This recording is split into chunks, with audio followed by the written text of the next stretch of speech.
नमस्कार दोस्तों। आज मैं जिस विषय में आपसे बात करने वाला हूँ, ये शायद हमारी आने वाली जनरेशन की बहुत गंभीर विषय है।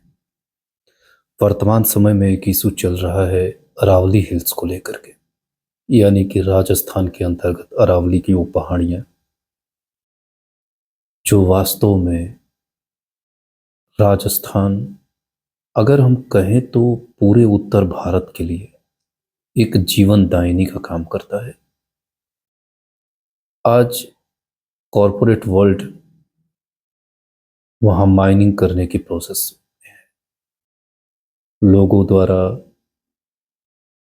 इसका बहिष्कार भी किया जा रहा है। लेकिन क्या वास्तव में प्रकृति से इस स्तर तक छेड़छाड़ करना सही है? इंसान के विकास का सबसे बड़ा प्रकृति ही है, लेकिन फिर भी उसका विनाश इस स्तर तक, क्या ये उचित है? चलिए, अरावली हिल्स की तो बात है ही, लेकिन मैं जो चीजें आपको बताने वाला हूं, वह जानकारी शायद जान करके आपके पैरों तले जमीन खिसक जाएगी। यकीन मानिए, जब आप इतिहास के अंतर्गत जाते हैं और उन पहलुओं का अध्ययन करते हैं जिसमें प्रकृति से छेड़छाड़ की गई और बड़े पैमाने पर मानव को उसका खामियाजा भुगतना पड़ा। देखिए दोस्तों, कुछ चीजें ऐसी हैं जैसे वनों की अंधाधुंध कटाई, नदियों के प्राकृतिक प्रवाह से छेड़छाड़ कर देना, औद्योगिकीकरण या प्रदूषण, खनन और पर्वतों का दोहन, समुद्र और तटीय क्षेत्रों से छेड़छाड़ करना और रासायनिक खेती। इन सभी के प्रभाव से कोई अछूता नहीं है, और ऐसा भी नहीं है कि लोग इसके बारे में जानते नहीं हो। सब जानते हैं कि इसके दुष्परिणाम क्या हैं, और वर्तमान समय में मानव इन चीजों को भुगत भी रहा है। लेकिन अभी के समय में अरावली को इतना नुकसान पहुंचाना, वह आने वाले उत्तर भारत को एक मरुस्थल में बदल देगा। आइए इतिहास के कुछ उन तथ्यों को रखता हूं आपके सामने, जिसके द्वारा इतिहास में सबसे ज्यादा मानव को क्षति पहुंची है और उसके परिणाम क्या हुए थे। तो प्रकृति में जब उथल पुथल होती है ना, तो उसके परिणाम जो है बहुत भयानक किस्म के होते हैं। अब जैसे सिंधु घाटी की सभ्यता, एक पूरी सभ्यता समाप्त हो गई प्रकृति की वजह से। कुछ लोग इसमें बहुत सारे कारण मानते हैं, अलग अलग विद्वानों का अलग अलग इसमें मत है। इसी प्रकार मेसोपोटामिया की सभ्यता थी, जो ऐसा माना जाता है कि सभ्यता सिंधु घाटी के सभ्यता के समय ही थी। रोमन साम्राज्य, ईस्टर द्वीप की घटना, ईस्टर द्वीप की घटना शायद बहुत लोग परिचित न हो, मैं इसके बारे में थोड़ा सा आपको बता देता हूं। वो विशाल मूर्तियां बनाने के लिए जो है पेड़ों की अंधाधुंध कटाई करते थे, और इसीलिए ऐसा माना जाता है कि ईस्टर द्वीप और वहां पर रहने वाली सभ्यता का पतन हो गया। अमेरिका का डस्ट बाउल संकट जो 1930 में हुआ था, ये खेती और घास के मैदानों के अंधाधुंध जुताई हुई थी, जिसके कारण से अमेरिका का डस्ट बाउल संकट उन पे आया था। और इसके बाद माया सभ्यता का पतन। माया एक तरह की सभ्यता का नाम है। जब आप इतिहास पढ़ेंगे तो उसमें 4 प्रमुख सभ्यताओं के नाम आते हैं: एज़टेक, माया, मोइस्का और इंका। तो जो माया सभ्यता थी, जंगलों की कटाई और जल संसाधनों के दुरुपयोग के कारण वो सभ्यता पूरी तरह से खत्म हो गई। ये तो मैंने आपको ऐतिहासिक कुछ सभ्यताओं के बारे में बताया जो प्रकृति से छेड़छाड़ करने के उपरांत ये चीजें हुई थी। देखिए, इसमें और भी घटनाएं आती हैं जिसके क्रम को आप समझ लीजिए। और ये कोई परिणाम प्रकृति का एक दिन का नहीं था, यह धीरे धीरे निरंतर करते करते सदियों तक ये क्षरण होता रहता है। लेकिन इसके परिणाम अचानक से मानव को देखने को मिलते हैं। अराल सागर का सूखना जो मध्य एशिया में था, वह सागर भी सूख गया। चीन में पीली नदी या वांगहो नदी के नाम से जिसको जानते हैं, उसमें बाढ़ का आना, जैसे हमारे बिहार के अंतर्गत ऐसा माना जाता है कि जो बाढ़ प्रवाहित नदी की बात करें अगर, कोसी नदी है जिसमें बाढ़ आने से बहुत नुकसान होता है, उसी तरह से वांगहो नदी का बाढ़ भी जो है मिट्टी के क्षरण या कटाव के कारण उसमें काफी हद तक बदलाव हो गए। इसी प्रकार श्रीलंका की प्राचीन सभ्यता भी समाप्त हो गई। इसमें जलाशयों और नहरों का निर्माण तो कर दिया गया, लेकिन उनके रख रखाव की व्यवस्था प्राकृतिक तौर पर नहीं किया गया, जिसकी वजह से प्राकृतिक पर विषम प्रभाव पड़ा। जापान में मिनीमाता रोग का आना जो 1950 के दशक में आया था। क्यों? क्योंकि वहाँ जो इंडस्ट्रियल एरिया के द्वारा जो अपशिष्ट पदार्थ थे, इंडस्ट्रियों के द्वारा जो अपशिष्ट पदार्थ थे, उसे समुद्र में डाला जाता था और अक्सर उन्हीं के प्रभाव से वहाँ पे मिनीमाता रोग जो है प्रभावित हुआ। इसके बाद भोपाल का त्रासदी भी ले सकते हैं एक, प्राचीन यूनान में भूमि क्षरण और अफ्रीका में सहारा का बड़े पैमाने पर विस्तार, ये सारी चीजें जो प्रकृति के विनाश के परिणाम से संबंधित हैं।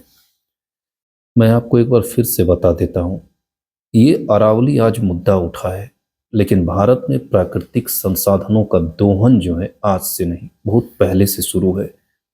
लेकिन वर्तमान समय में सोशल मीडिया इतना एक्टिव है कि हर वो पहलू जो मानव सभ्यता को नुकसान पहुंचाने वाली होती है, जो नीतियां बनती हैं, उन नीतियां अगर मानव सभ्यता को नुकसान पहुंचाती हैं तो लोग उसका विरोध भी करते हैं। शायद सोशल मीडिया ये चीज एक ऐसी क्रांति है जो आगे आने वाले समय में प्रकृति को और उजड़ने से बचा सकती है। देखिए, जैसे औद्योगिक क्रांति की बात करें तो चलिए ज़्यादा पीछे नहीं जाते हैं। सिंधु घाटी की सभ्यता का समय तो खैर 2500 ईसा पूर्व से 1750 ईसा पूर्व तक माना जाता है।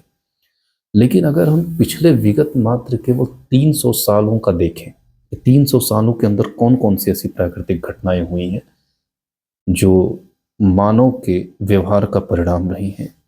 औद्योगिक क्रांति जो 18वीं और 19वीं सदी में हुई, इसके वजह से भी प्रकृति में एक बहुत बड़ा बदलाव आया। इंग्लैंड में वनों की भारी कटाई, इसके बाद अमेरिका का डस्ट बाउल जो 1930 में हुआ था, मैंने आपको बताया।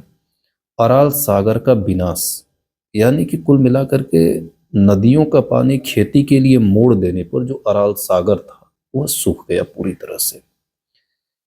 इसके बाद चेरनोबिल परमाणु दुर्घटना 1986 में हुआ था, ये तकनीकी लापरवाही की वजह से हुआ था।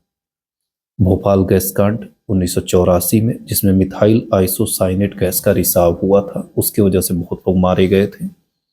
अमेजन वर्षा वन की कटाई भी 20वीं-21वीं सदी की है। ग्लेशियरों का पिघलना जो वर्तमान समय में ये सबसे बड़ा दुष्परिणाम है मानव सभ्यता के लिए। तो आप जरा सोच कर देखिए कि इतने सारे दुष्परिणाम हैं जो अभी भी रुकने का नाम नहीं ले रहे हैं, और इसके परिणाम आने वाले पीढ़ी दर पीढ़ी दर पीढ़ी सबको भुगतना पड़ेगा। शायद हम ना रहें, और ये तो शाश्वत है कि जो आता है, जो जन्म लिया है वो मरेगा, इससे कोई बच नहीं सकता।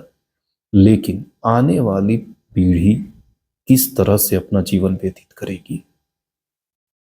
क्या प्रकृति के विनाश को रोका जाएगा? चलिए इसी कड़ी में आगे हम जानते हैं कि 300 सालों में सबसे दो बड़ी प्रमुख घटनाओं के बारे में हम जान लेते हैं जो प्राकृतिक स्तर पर काफी हद तक निर्भर थी। पहली घटना बंगाल का भीषण अकाल जो 1943 ईस्वी में पड़ा था भारत के अंतर्गत। अगर इसमें लोगों के मरने वाली संख्या के बारे में बात करें तो कम से कम 30 से 35 लाख लोग इस अकाल के दौरान समाप्त हो गए थे। और कारण क्या रही इसकी? औपनिवेशिक नीतियां, धान उत्पादन में गिरावट और परिवहन व वितरण व्यवस्था की विफलता, इसकी वजह से बंगाल में अकाल पड़ा। इसमें प्रकृति और मानव दोनों जिम्मेदार थे। और इसमें 30 से 35 लाख लोग मारे गए थे। जरा सोचिए, आज से करीब 70-80 साल पहले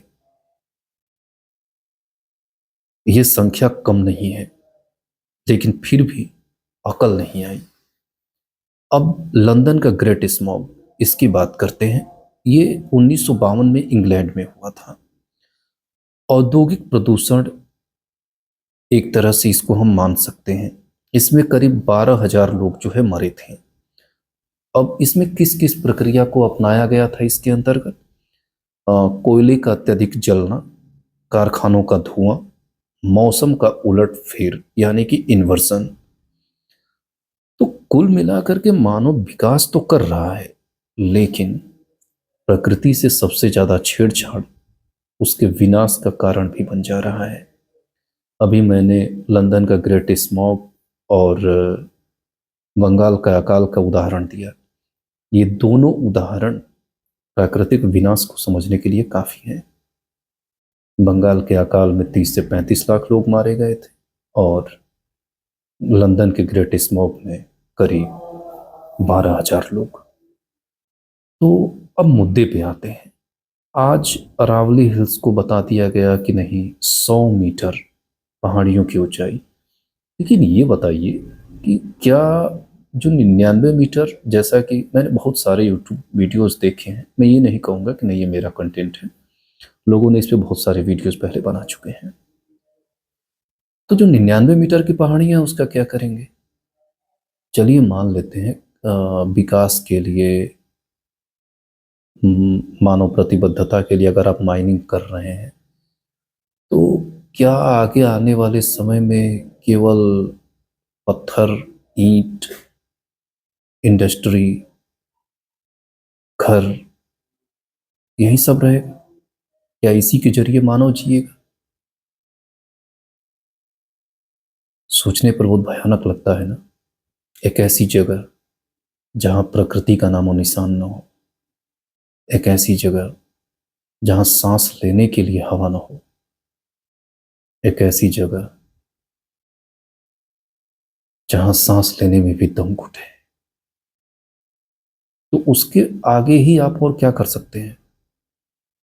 तो दोस्तों, अरावली को बचाइए। मिलते हैं अगली वीडियो में।